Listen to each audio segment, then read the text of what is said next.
Amén. Amén. Amén. Si doblo un poquito el cable hacia arriba. Aquí. Igual. Amén. No, si esto está suelto.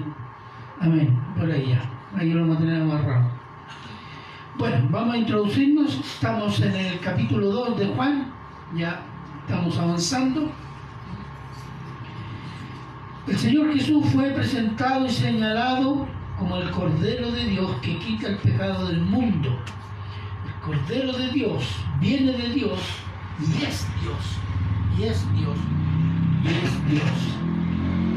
Y comienza a llamar personalmente a los primeros discípulos, enseñándoles por medio de las Escrituras, es decir, el Antiguo Testamento, que Él es el Mesías prometido a los patriarcas y anunciado por los profetas, hasta el último profeta que señaló a Jesús, ¿cuál fue el último profeta? Juan el Bautista, Juan el Bautizador. Después de ello, Juan nos presenta al Señor Jesús declarando su mesianidad a su familia cercana por medio de un milagro en una boda, una fiesta que celebra la vida, porque un casamiento entre un hombre y una mujer, sean ateos, incrédulos, paganos, religiosos o cristianos, es honrar el mandato de Dios. ¿Cuál es? Justificados y multiplicados. El título del sermón de hoy día es Agua convertida en vino, un milagro de Dios.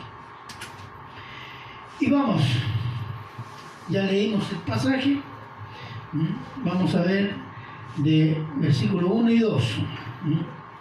12, 1 y 2. Al tercer día se hicieron unas bodas en Caná de Galilea y estaba allí la madre de Jesús, y fueron también invitados a las bodas Jesús y sus discípulos.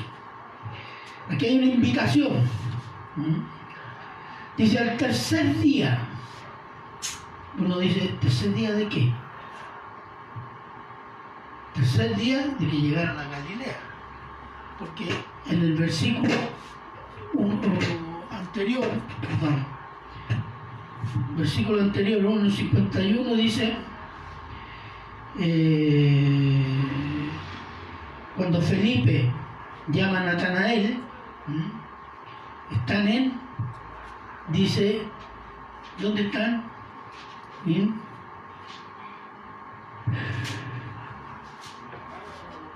Galilea. Están en Galilea. Felipe halla a Natanael y le habla de Jesús. Y después dice abajo en el versículo, capítulo 2, al tercer día hicieron unas bodas en Caná de Galilea. Estaban en Galilea. Fíjese, tenemos, déjeme sacarle la cuenta. El primer día, el anuncio de Juan el Bautista. El segundo día, vino Juan a Jesús que venía a él, vio Juan que a Jesús que venía a él y dijo, he aquí el Cordero de Dios que quita el pecado del mundo. Segundo día. Tercer día, versículo 35, al día siguiente, otra vez, cuando estaba Juan y dos discípulos. Y Juan dijo, he aquí el Cordero de Dios. Entonces, ¿cuántos días van? 3. Versículo 43. Al siguiente día, cuando Felipe encuentra ¿a quién? A Natanael. Y después en el capítulo 2, versículo 1 dice, al tercer día. Es decir, son 7 días. Son 7 días. ¿Cuál es el esquema que siguió Juan? El esquema de la creación, de 7 días. Entonces tiene un esquema, está siguiendo, porque cuando dice, por ejemplo, y eso para brevemente, cuando dice, en el principio era el verbo, ¿cómo comienza Génesis? En el principio, ese es el esquema. Y hasta aquí, en el capítulo 2, completa 7 días. Está haciendo el esquema de la creación, porque Cristo es una nueva creación. Entonces, había unas bodas en Caná de Galilea y estaba allí la madre de Jesús y también fueron invitados Jesús y sus discípulos. Las bodas. Notemos que María no era invitada. ¿No? Mire qué dice ahí. Al tercer día se hicieron unas bodas en Caná de Galilea y estaba allí la madre de Jesús. Y después dice, y fueron invitados Jesús y sus discípulos. María no era invitada. Lo más probable que el novio o la novia era un pariente cercano de María. Entonces, como en esos casos que hacen los parientes, sobre todo las mujeres, van a ayudar. Dice, estaba allí. Y Jesús fue el invitado con sus discípulos. Entonces estamos hablando de un pariente, posiblemente de la familia de María. Ya. Por tanto, el novio o la novia, como dice, era un pariente de María. En cambio, Jesús es invitado a la boda, lo que significa que el Señor Jesús ya no vivía con María. Ya no vivía con María como hijo mayor. María estaba ya viuda. Y el hijo mayor era el que sustentaba a su madre y a sus hijos, hermanos menores. Él era el, como se dice, el proveedor. Y eso es importante tenerlo en cuenta para lo que vamos a ver después. Entonces, no vivía con María como hijo mayor de la familia, estaba iniciando su ministerio público después de ser bautizado por Juan el Bautista. Ahí comenzó ya a prepararse y a pocos días, semanas, a levantar su ministerio público. Versículos 3 y 4. Dice, y faltando el vino, la madre de Jesús le dijo, no tienen vino. Jesús le dijo, ¿qué tienes conmigo, mujer? Aún no ha venido mi hora. Parece muy, ofensivo. Pero en hebreo no tiene ese sentido. Vamos a ver un poquito de eso porque a veces se lleva a confusión. Entonces, aquí hay que ver varios detalles. Este va a ser una predicación de detalle. Dice, no tienen vino. Y la pregunta es, ¿por qué María se dirige al Señor Jesús? Eso lo vamos a ver un poquito más adelante. Ya dijimos que María era posiblemente pariente del novio o de la novia. Por ejemplo, en el Evangelio copto es la lengua que usan los cristianos de Egipto y es una variedad de un griego antiguo. Cuando escuchen las noticias, los coptos de Egipto, ellos tienen un evangelio que dice que en esa boda de Caná el que se casaba era Juan. Pero es ahí nomás en ellos que aparece eso. Otros dicen que el que se casaba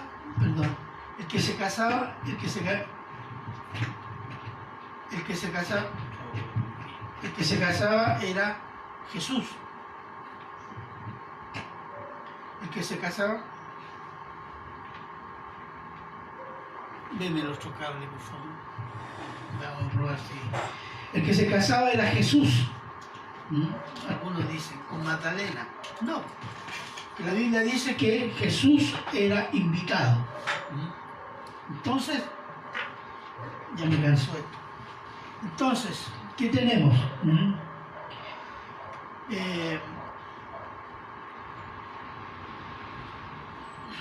Espérense, vamos a cambiar el...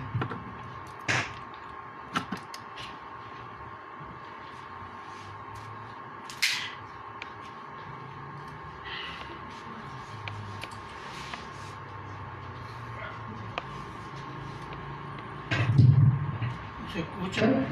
¿Se escucha? Ya, ahí por lo menos. Ya. Entonces, de otra parte, la cena de la boda judía, porque estamos hablando ahí en ese momento de los festejos que faltó el vino. La boda judía se realizaba en la casa del novio, primera cosa. Segundo, pero antes el novio iba a la casa de los padres de la novia con un cortejo de amigos a buscar a la novia. Y salía la novia con sus doncellas, las 10 vírgenes por ejemplo, y se unían al grupo, y los novios, los amigos del novio y las doncellas de la novia iban en cortejo, en fiesta, en cantos a la casa del novio. Y cuando llegaban a la casa del novio había un rabino que los bendecía. Y ellos después entraban a una sala donde estaban solitos y se hacían ellos mutuos regalos y promesas. Y después de eso salían a donde estaban los invitados y comenzaban los festejos. La comida, el vino y después el baile. ¿Has visto cómo bailan los judíos? Que son grupos de hombres, como rondas así. Bueno, eso es muy típico del Mediterráneo. Todos los países mediterráneos, sobre todo de Europa, tienen esos bailes de ese tipo, de hombres que se juntan, se agarran así y bailan. En el sur de Italia, en el sur de Francia, en Grecia. Es una costumbre muy mediterránea. Entonces, y cuando comienzan los festejos, y durante esos festejos, saca el vino. Pero fíjese, para el vino, para la comida y todo lo que había que estar en la mesa para los invitados, había un encargado que se tenía que preocupar de que la cocina estuviera cocinando, de que en las bodegas donde había vino se trasladara el vino a las mesas. Entonces había un encargado que tenía que ser un pariente del novio. Y parece ser que ese rol lo estaba jugando María. Porque ella es la que se da cuenta que el vino se acaba. Los invitados no saben todavía, pero ella, si está encargada, se da cuenta de que queda poco. Y que en un rato más se va a acabar el vino. Entonces se acabó el vino. Entonces, por esa razón se dirige al Señor Jesús. Está solicitando una ayuda antes que los invitados se dieran cuenta. ¿Por qué? Porque el vino, si el vino se terminaba, se termina la fiesta. Y si se termina la fiesta por causa de que los parientes del novio, porque la fiesta corría por parte de los parientes del novio, era una ofensa a los parientes de la novia. Y estos podían recurrir al rabino, y por ley podía ser multada a la familia como desagravio por esta ofensa. ¿Por qué ese medio acuático? No, lo que pasa es que esa es la importancia del matrimonio para los judíos. ¿Entiendes? Ese era el tema. Entonces, quien se hacía responsable tenía que cumplir. Los festejos no era solo pasarlo bien, era parte del rito también. Entonces, que no hubiera vino o que se acabara la comida, digamos, ese quedaba marcado para toda la vida esa familia, y seguramente problemas en el matrimonio, ¿cierto? De los dos jóvenes o los que se casaron. Entonces era una situación grave. Entonces, ¿qué hace María?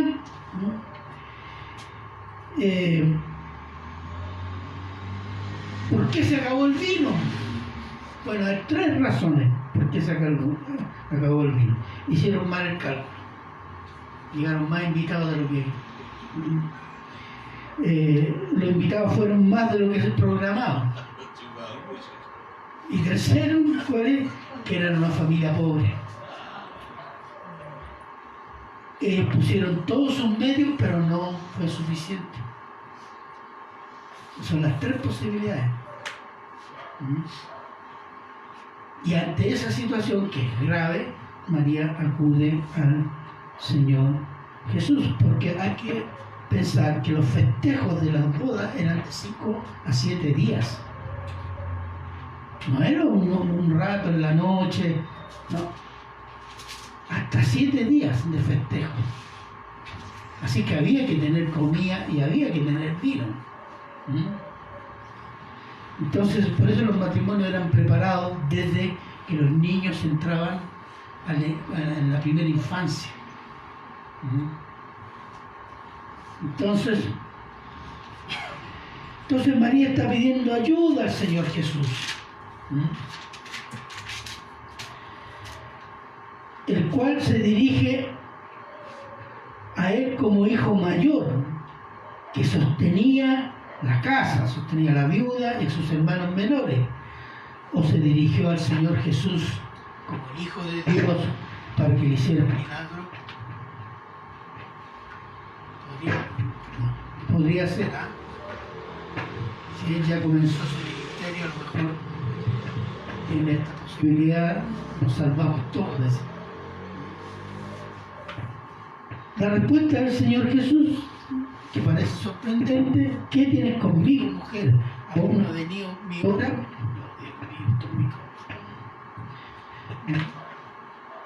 Aquí el Señor Jesús da dos respuestas. En esta respuesta hay dos partes, por decirlo así. Primero, ¿qué tienes conmigo, mujer? Esto es como decir, si dijera, ya no tenemos nada que ver como hijo y madre, señora. Ahora, piensen esto, que cuando María se acerca a Jesús, le dice, como murmullo, se le acabó el vino. No lo dice delante de todos los invitados. Se dirige solamente a él. Y se lo dice cerquita, para que y el Señor le dice, yo ahora no tenemos una relación de hijo-madre. Le aclaró eso. Y la segunda, no ha venido mi hora. Y le estaba diciendo, si yo soy el Hijo de Dios, pero todavía no llega el momento que deba manifestarme con milagros, señales y prodigios, sino que yo espero la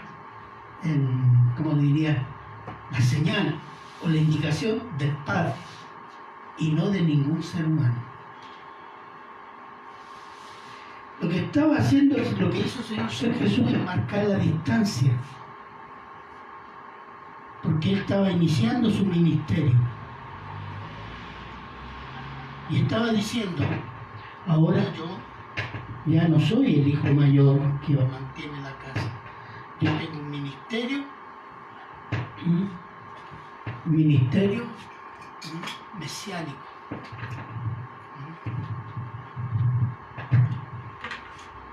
Ministerio mesiánico. Estoy realizando el mandato del Padre, estoy en los negocios de mi Padre, que fue cuando le dijo a los 12 años eso a sus padres. ¿Se acuerdan?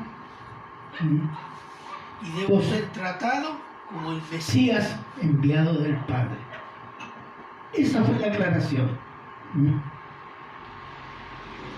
La prioridad en ese momento de Jesús no es su familia carnal. Veamos Marcos 3, 31 al 35.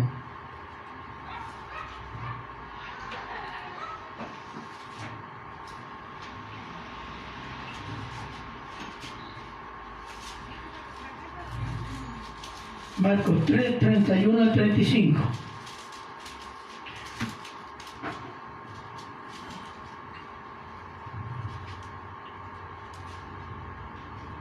¿Qué puede leerlo? Vienen después sus hermanos y su madre, y quedándose afuera, enviaron a llamarle. Y la gente que estaba sentada alrededor de él le dijo: tu madre y tus hermanos están afuera y te buscan. Y él le respondió diciendo: ¿quién es mi madre y mis hermanos? Y mirando a los que estaban sentados alrededor de él, dijo: he aquí mi madre y mis hermanos, porque todo aquel que hace la voluntad de Dios, ese es mi hermano, y mi hermana, y mi madre. Amén. ¿Se fija? Esta es mi familia espiritual. Yo ahora no soy el jovencito que tiene que sostener, no, yo estoy en otra ahora. Pero eso no significa que desamparara a su madre. Vea Juan 19, 26 y 27.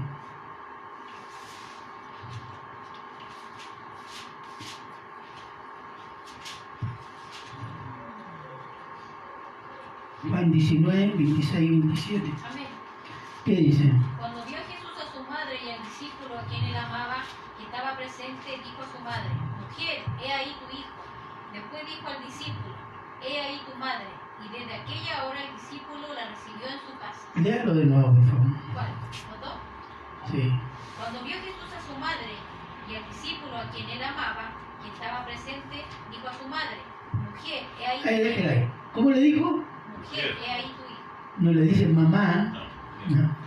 Como la trató en la bodega. Señora, ahí tiene a tu hijo. ¿Mm? Entonces no era un término despectivo, sino era de respeto. Era como decir señora, ¿Mm? O dama, como se dicen algunos. ¿Mm? Bueno, hecho eso, ya dijimos la segunda parte de la respuesta del Señor Jesús, que dice: aún no ha venido mi hora, es porque todavía no ha llegado el momento para que me manifieste como Mesías con señales, prodigios y maravillas. ¿Mm? Sino que el Padre me debe indicar los tiempos y los modos para la obra mesiánica. ¿Mm? En ese caso. Entonces, Jesús hace esta aclaración, ¿m?, a María. Él está iniciando su ministerio. ¿M? Versículos 5 y 7. 5 al 7. ¿M? Que dice: su madre dijo a los que servían: haced todo lo que os dijere. Y estaban allí 6 tinajas de piedra para agua, conforme al rito de la purificación de los judíos, en cada una de las cuales cabían 2 o 3 cántaros. Y Jesús les dijo: llenad las tinajas de agua, y las llenaron hasta arriba. Bueno, aclarado esto entre el Señor Jesús y María, María entendió perfectamente, pero entendió en ese momento. ¿Por qué? ¿Sabe lo que a veces decimos nosotros? Yo entiendo quién es Dios, pero ¿sabe lo que no entendemos? Las consecuencias de qué es lo que es. Si es Dios, yo tengo que someterme. Si es Señor, tengo que someterme. Y María le pasó eso. María seguramente entendió, pero no entendió el significado, las consecuencias de lo que estaba entendiendo. Tanto así que más adelante María y los hermanos de Jesús fueron a buscarlo. Mira lo que dice Marcos 3:21, por favor.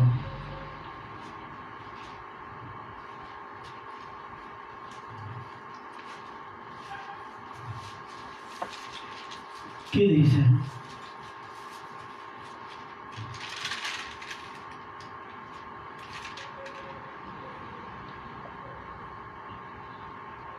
Cuando lo oyeron los suyos, vinieron para aprenderle, porque decían: está fuera de sí. Está loco. ¿Quién fue? María y sus familiares, los hermanos de Jesús. Dice: está loco. Claro, cuando estaba en la boda, sí, entendió: tú eres el Hijo de Dios. Y María se debe recordar lo que le dijo el ángel. Pero ¿cuál es la consecuencia? Que hay un revoltijo a cada lugar que llegaba Jesús, porque algunos se oponían, hacía milagros, predicaba cosas que no se entendían algunos, está loco. Entonces fueron a rescatarlo para cuidarlo, decían ellos. Pero bueno, una vez que el Señor Jesús aclaró a María la nueva situación, la nueva relación que debía tener con él, María, por favor, da una orden a los sirvientes: haced todo lo que os dijere. Este pasaje es usado por el catolicismo romano para justificar la herejía de que María es mediadora de los pecadores ante Jesús. Sería corredentora porque ella nació sin pecado, es decir, la Inmaculada, y tuvo como hijo solo al Señor Jesús en modo virginal, y permaneció virgen, es decir, no tuvo más hijos. Eso significa que no tuvo más relaciones con su marido tampoco. Pero veamos qué dice Mateo 13:55.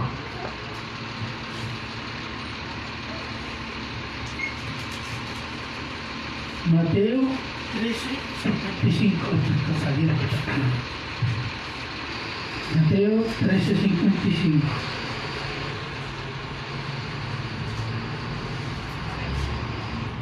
Ya, hermano.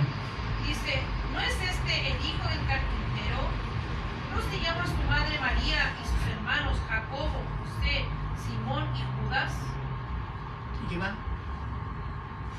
¿No están todas sus hermanas con nosotros? ¿De dónde pues tiene este todas estas cosas?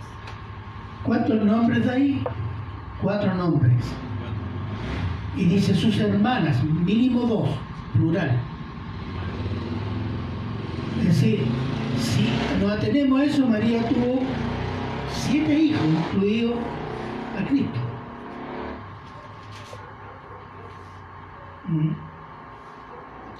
Los católicos dicen, no, que esos son parientes, que se trataban de hermanos. Pero ahí está clarito. Sus hermanos, la familia de María es. Ese es el sentido. Lucas 1, 46 al 48.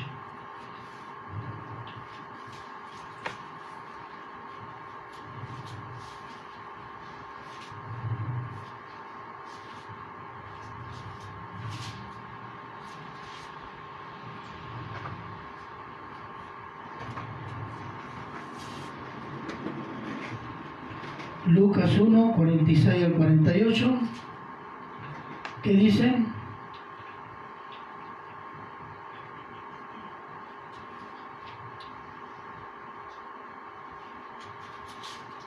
Ven. Ya, hermana, no se tropiecen. Amén. Entonces María dijo, engrandece mi alma al Señor, y mi espíritu se regocija en Dios mi Salvador, porque ha mirado la bajeza de su sierva. Pues he aquí, desde ahora, me dirán bienaventuradas todas las generaciones. ¿Qué dice? 2 cosas dice María. Mi Salvador. Reconoce que necesita salvación. Y dice, ha mirado mi bajeza. Es una forma de decir, mi insignificancia por ser pecadora. Entonces ese pasaje, ¿saben lo que dicen los católicos? Es que María era tan humilde que se puso en la condición de los demás. Bueno, muy raro. María es humilde, sí, reconoce su pecaminosidad ante Dios. María no es católica, entre paréntesis, por si acaso. Y es María la que acude al Señor Jesús por ayuda y da órdenes a los sirvientes que obedezcan al Señor Jesús. Y aquí comienza y termina el rol protagónico de María en la Biblia. No hay más. Un versículo no hace doctrina. De eso no se puede sacar doctrina. ¿De dónde se saca doctrina? Cuando hay un concepto repetido en varios versículos y marca una tendencia desde el Antiguo al Nuevo Testamento.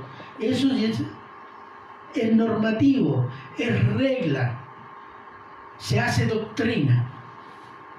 Pero cuando aparece un solo versículo, no se puede hacer doctrina de eso, y ellos han hecho doctrina de eso, una doctrina pagana.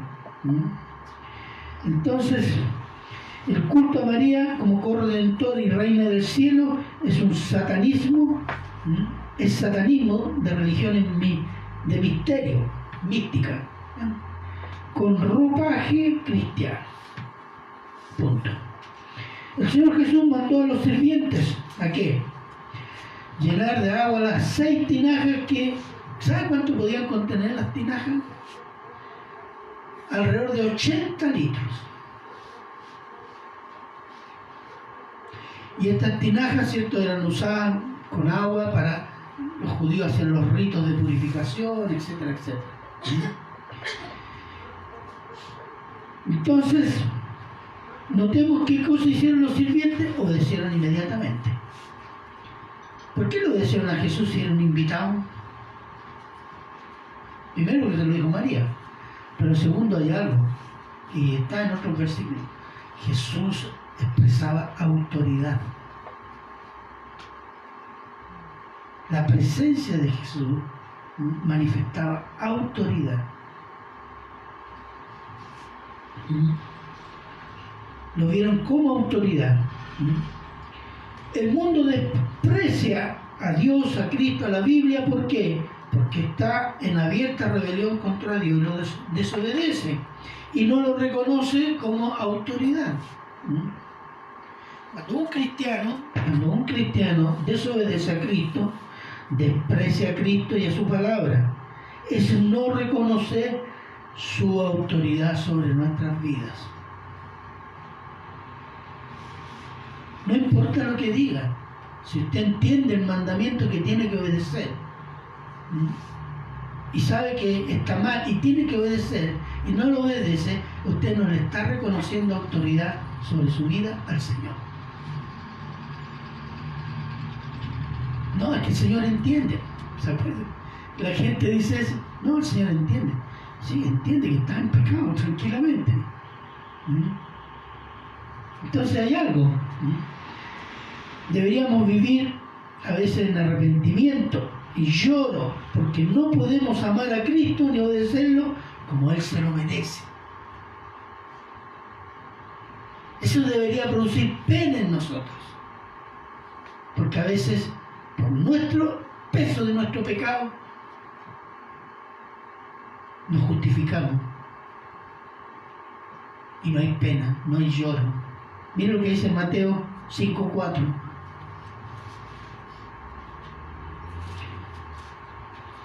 Mateo 5:4.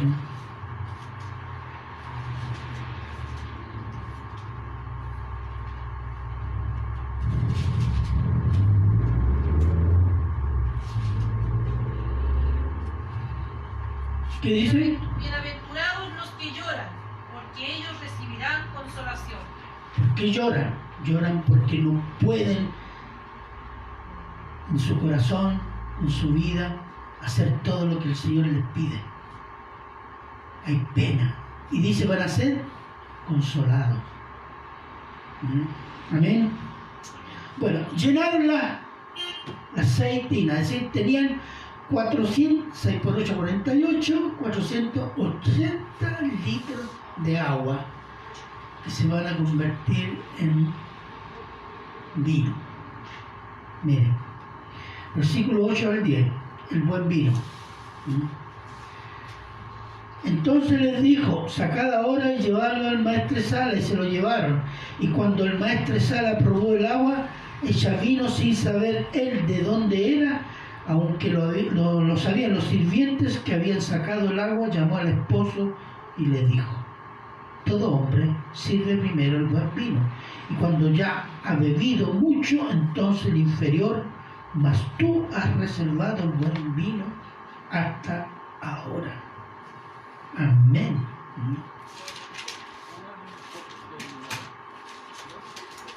Y eso es extraordinario. Fíjese que el Señor Jesús, cuando se transforma el agua en vino, nos dice, y en el nombre del Padre, y se convirtió. ¿No? Dijo, echen en la jarra y llévenlo en la sala. Punto. Simple, llano. ¿Qué más no hizo? No dijo, ahora van a ver el milagro, el poder de Dios. Saque el agua y llévelo a las mesas, al maestro Sala. El encargado de las mesas, encargado de que no faltara la comida y el vino, y el maestro Sala y los invitados no tenían ni idea de dónde venía ese vino. Porque interpela al esposo. Primero, generalmente todos dan el buen vino cuando comienzan los festejos. Y después le da el agua del florero, tan cocido que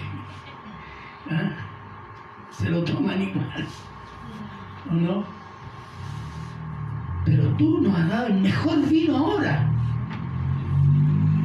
Eso era llamativo. Y en grandes cantidades, además, abundancia.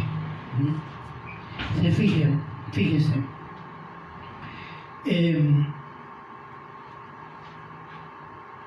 El vino no solo era bueno y abundante, sino que fue una exclusiva del Señor Jesús. Una exclusiva del Señor Jesús. Porque lo que hace el Señor Jesús es bueno.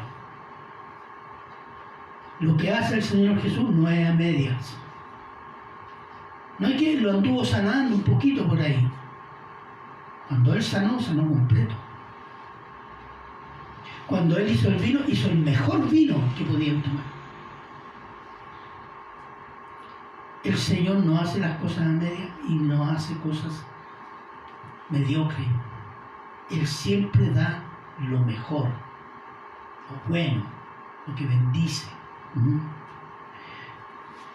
El Señor no necesitó dinero, música de fondo, o un teatro lleno, o hablar jerigonza para hacer el milagro. Y cada milagro es una señal con un propósito espiritual. Los milagros no son ni eran para que la gente estuviera llena de salud, de riqueza, y para que coman y beban lo mejor y sus egos se sientan bien. Los milagros tienen el propósito, y tenían el propósito, de certificar que Jesús era el Mesías prometido y traía el reino.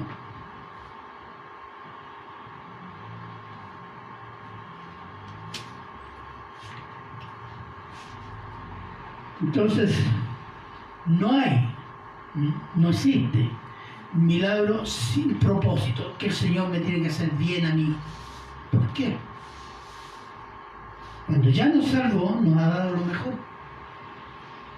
Dios nos dio a Cristo. Es lo mejor, ¿no? Versículo 11.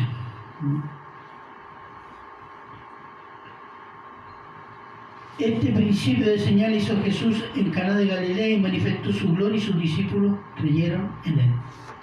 Señales que confirman y que anuncian. Bueno, ya dijimos, los testigos del principio de señales del Señor Jesús fueron María, los sirvientes y los discípulos. Los discípulos eran 5. ¿Se acuerdan? ¿Quién era? Andrés, Pedro, Felipe, Natanael y Juan. Juan es testigo presencial de esto. ¿Por qué? Porque es en el único evangelio que aparecen las bodas de Caná con estos detalles. Entonces,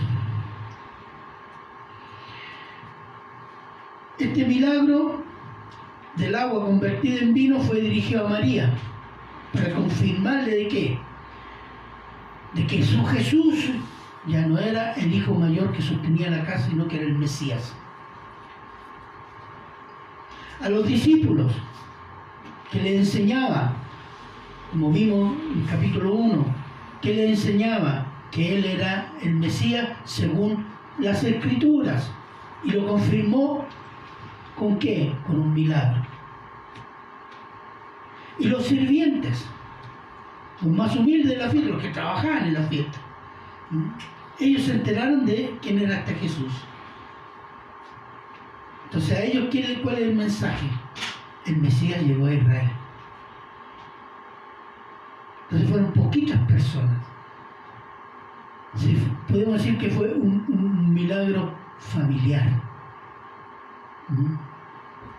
Para esas personas, no para todos los invitados, ni para toda Cana, solamente ellos. Entonces,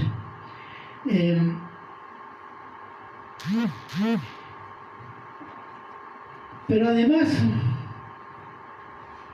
el contexto, la boda, y el elemento, el vino, son señales. Y estas son las dos señales más importantes, que proyectan que el propósito del ministerio del Señor Jesús. Veamos. La boda. Ya dijimos que la boda es una fiesta, una celebración de la vida. Entonces este milagro está en medio de una boda. ¿Qué puede simbolizar la boda? A lo que viene el Señor Jesús, que viene a buscar una novia que el Padre le dará. ¿O no? Porque el Padre elige a los que van a ser de Jesús. Juan 6:44.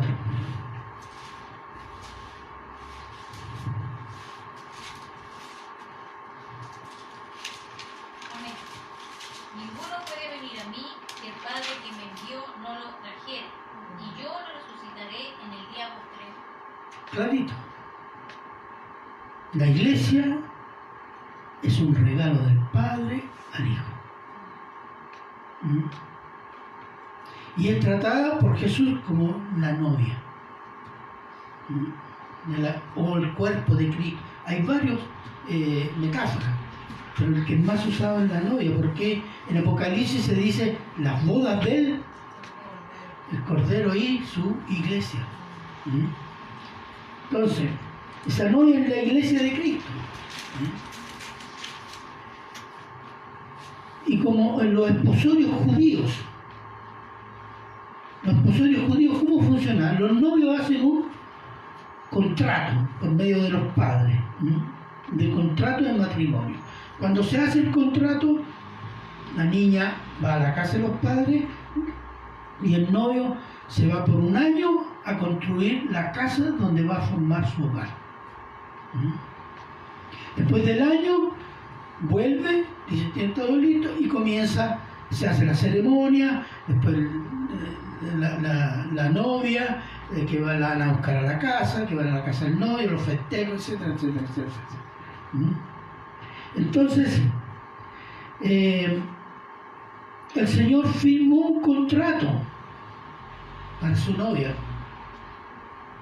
Ese contrato fue la cruz, hermanos, porque somos salvos por la obra de la cruz. Ese es el contrato que hay. Y segundo, y aseguró que volvía a buscar a su iglesia. Juan 14:2.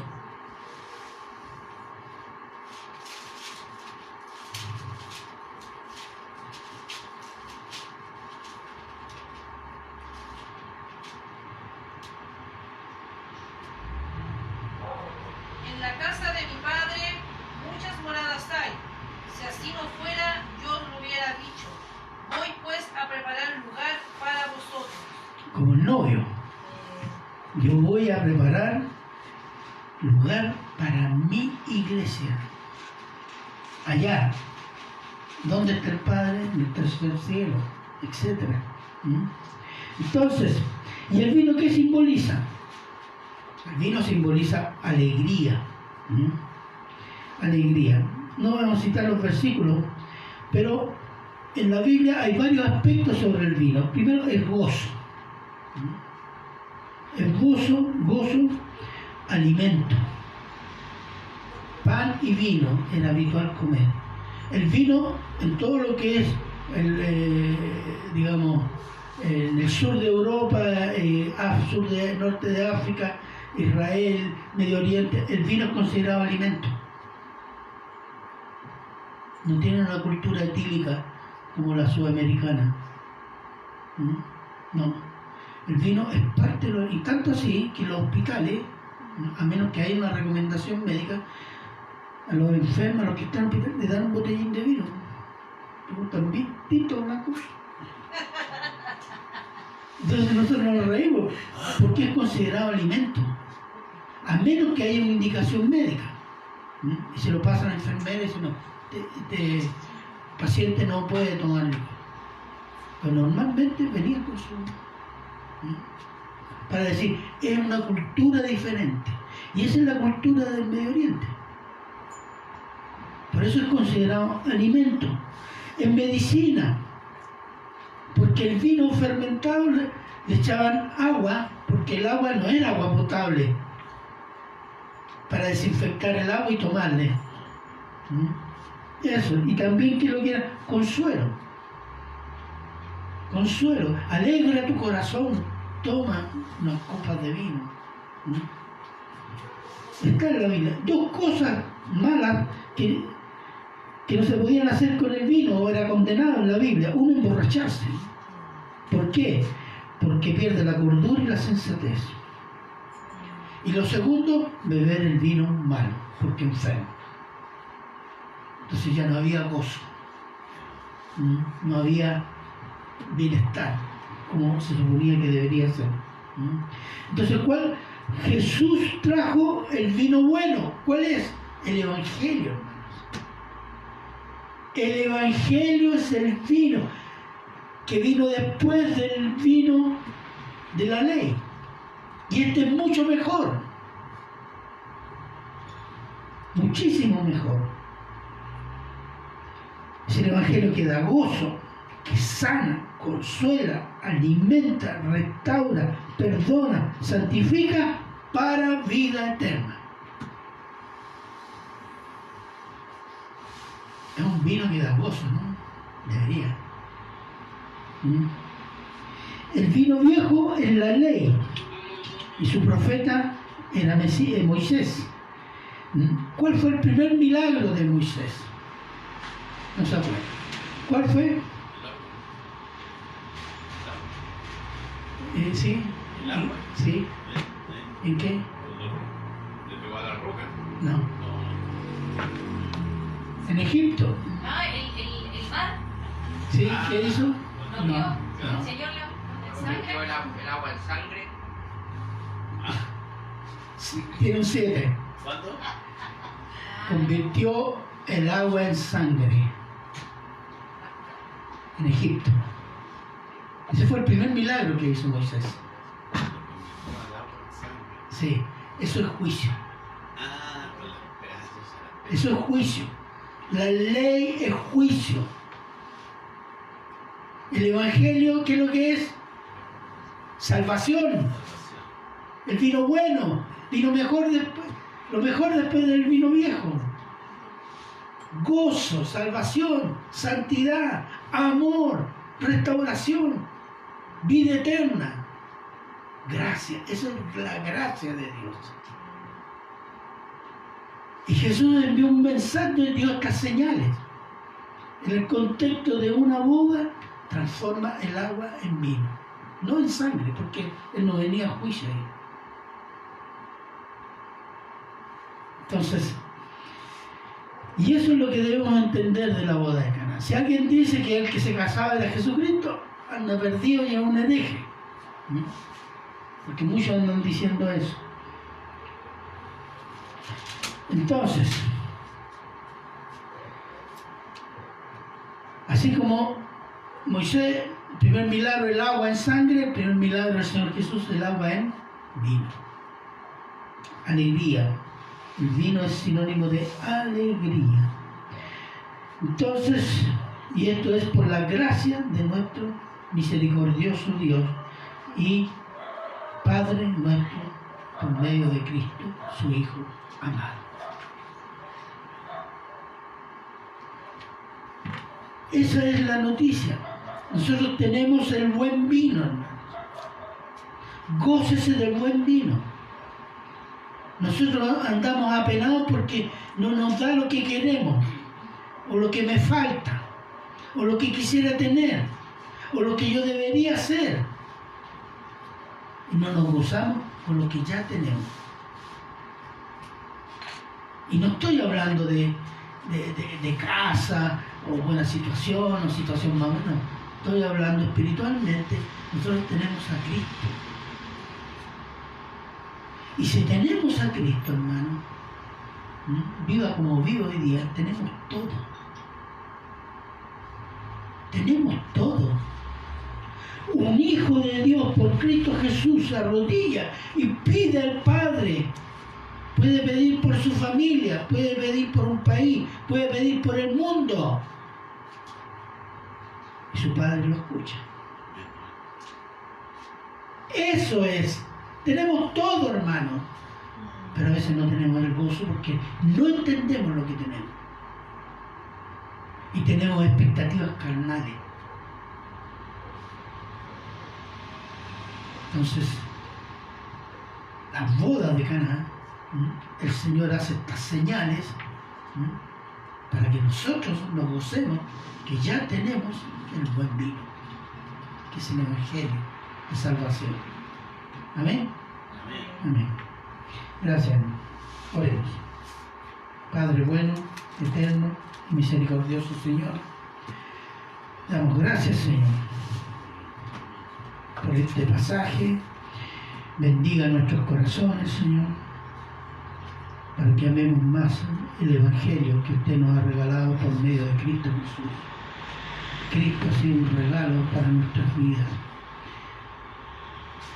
Después, cuando estemos en la vida eterna, comprenderemos y entenderemos la anchura y profundidad del amor de Cristo y de todo lo que nos ha dado.